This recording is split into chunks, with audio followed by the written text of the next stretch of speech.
जय श्री गणेश दोस्तों। हमारी आज की कहानी का नाम है सोच। कहानी अच्छी लगी तो प्लीज चैनल को सब्सक्राइब कर लीजिएगा। अब शुरू करते हैं कहानी। कुलदीप ने एमबीए किया तो उसे एक अच्छी कंपनी में नौकरी मिल गई। माता पिता के इकलौते बेटे की नौकरी लगने पर वे बहुत खुश हुए।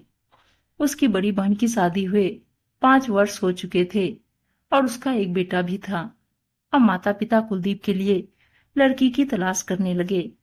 पिता भी 2 साल पहले रिटायर हो चुके थे। हर माता पिता की तरह उनकी भी इच्छा थी कि बहुत धूमधाम से बेटे की शादी करे और पोता पोती के साथ खेलते जीवन मजे से बिताए। एक दिन कुलदीप ने अपनी मम्मी से कहा, मम्मी मैंने अपने लिए एक लड़की पसंद की है। रीमा नाम है उसका। आपको भी उससे मिलवा दूंगा। आपको जरूर पसंद आएगी। मैं उसके साथ ही शादी करना चाहता हूँ। मम्मी हैरान रह गई।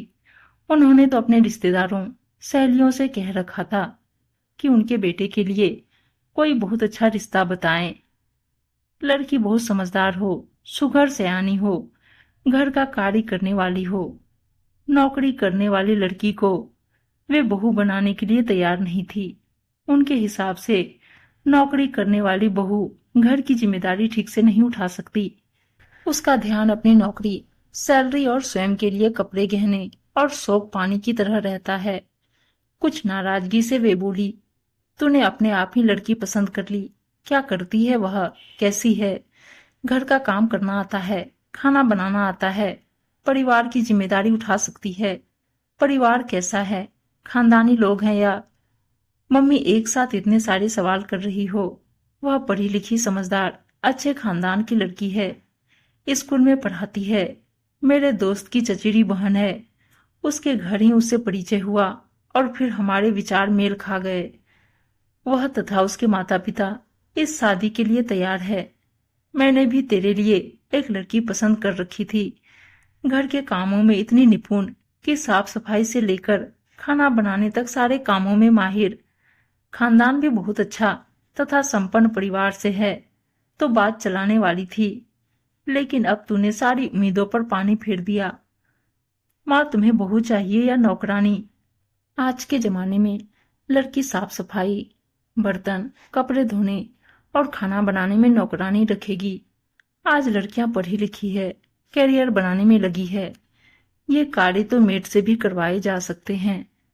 अपने हाथ से काम करने की बात ही अलग है। जिस साफ सफाई, स्वच्छता से हम काम करते हैं वैसे मेड थोड़ी ही करती है। वे तो दौड़ते भागते आती है और बला टाल के काम कर जाती है। कितने घरों में उन्हें काम करना होता है। वे कोई दिल से काम थोड़ी ही करती है। मैं इसीलिए तो अभी तक सारे काम खुद करती हूँ। अब मैं भी थक जाती हूँ। मुझे भी तो कुछ आराम चाहिए बहू से। इसलिए तो उम्मीद लगाते हैं कि वह घर की जिम्मेदारी संभाल ले तो सास को कुछ आराम मिल जाए। आप एक बार रीमा से मिल तो लें, आपको जरूर पसंद आएगी। बात खत्म करने के अंदाज में कुलदीप ने कहा। खैर, अगले सप्ताह ही कुलदीप रीमा को पार्क में ले गया। वहां पर ही उसके मम्मी डैडी भी आ गए। व्यक्तित्व, व्यवहार, बातचीत में रीमा सभी को पसंद आ गई। कुलदीप ने पहले ही मम्मी को समझा दिया था कि वह रीमा से घर के काम, खाना बनाना, सफाई करने जैसी बातें नहीं करेंगे। मन मारकर मम्मी को चुप रहना पड़ा। इसके पश्चात औपचारिक रूप से वे लोग रीमा के घर गए और उसके मम्मी डैडी से बात करके रिश्ता पक्का कर दिया। एक शुभ मुहूर्त देखकर दोनों की धूमधाम से शादी कर दी गई। कुलदीप ने मम्मी को समझा दिया था कि रीमा शादी के बाद भी नौकरी करती रहेगी। स्कूल का समय 6-7 घंटे ही रहता है। बाकी वक्त वह घर में माँ के साथ रहेगी। घर के कामों में भी उनकी मदद करेगी। इसलिए उन्हें कोई आपत्ति नहीं होनी चाहिए।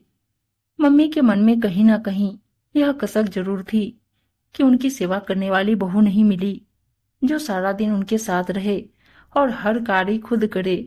वे आराम करे और उस पर अपना रोब प्रभाव बनाए रखे। रीमा सवेरे 8 बजे स्कूल चली जाती और दोपहर को 3 बजे के लगभग वापस लौटती। चाहकर भी वह सवेरे कोई विशेष मदद नहीं कर पाती थी, लेकिन शाम के खाने का इंतजाम वह खुद करती थी। सास को पूरा आराम देती थी। कभी कभी सास पति से शिकायत करती, सवेरे से शाम तक तो बाहर रहती है हमारी बहू, बस रात को थोड़ा आराम मिल जाता है। सवेरे तो पूरा मुझे ही खटना पड़ता है। पति उसे समझाते, तुम व्यर्थ ही चिंता करती रहती हो, जितना उससे बन पड़ता है कर तो रही है। नौकरी करने के बाद भी एक वक्त का खाना बना देती है, तुमसे बैठकर बातें भी करती है, परिवार में घुल मिल गई है। और क्या चाहिए तुम्हें? बेकार की शिकायतें करने से रिश्ते बिगड़ते हैं। लेकिन सास का अहम कहीं ना कहीं आहत होता। रविवार का दिन था। रीमा ने कहा, मम्मी जी, शाम को हम लोग बाहर खाना खाने जा रहे हैं।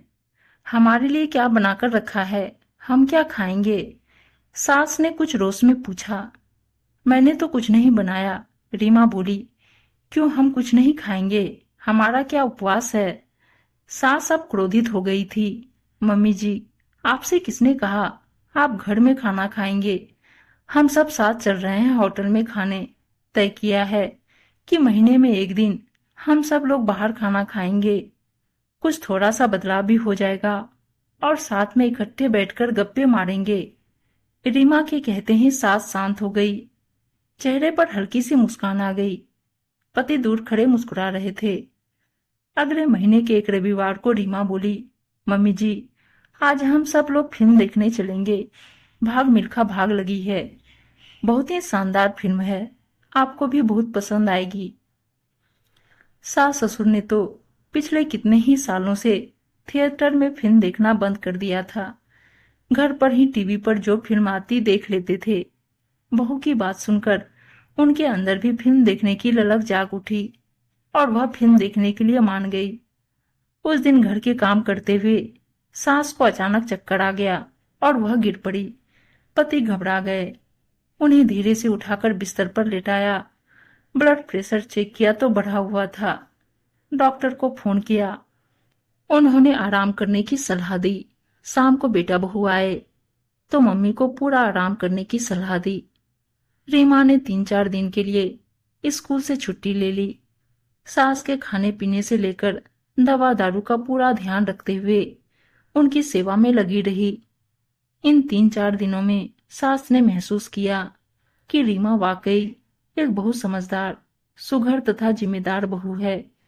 उन्होंने अपने मन में गलत धारणा पाल रखी थी कि नौकरी करने वाली लड़कियां जिम्मेदार नहीं होती तथा घरेलू लड़कियां ही सब कार्य सुचारू रूप से कर सकती है। जब कभी सास की सहेलियां या ससुर के दोस्त आते तो रीमा उन्हें बहुत आदर मान देकर उनकी आवभगत करती, चाय नाश्ता बनाकर उनके सम्मुख रखती और कुछ देर उनके साथ बातचीत भी करती। उसके बाद ही फिर वह अपने कार्य करती। कुलदीप तथा रीमा की शादी को 1 वर्ष हो गया। वे 2-4 दिन के लिए हिल स्टेशन पर घूमने चले गए।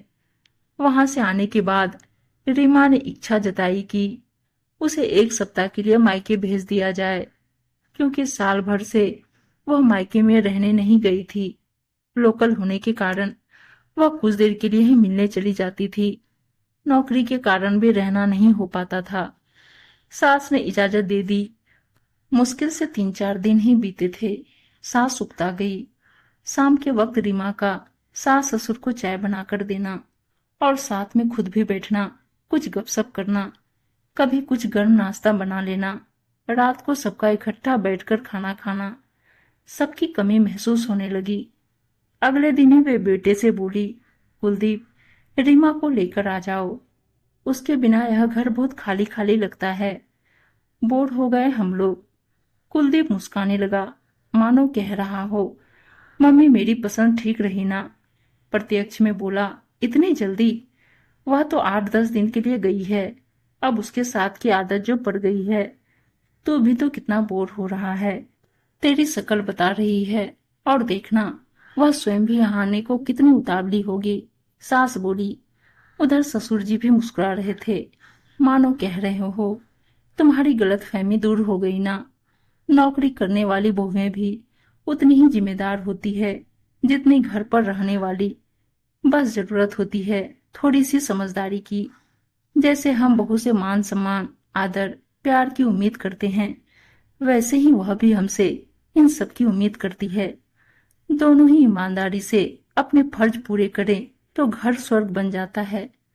उम्मीद है दोस्तों कहानी अच्छी लगी होगी, और अच्छी अच्छी कहानियां सुनने के लिए चैनल को सब्सक्राइब और वीडियो को लाइक शेयर जरूर कर दीजिएगा। धन्यवाद दोस्तों।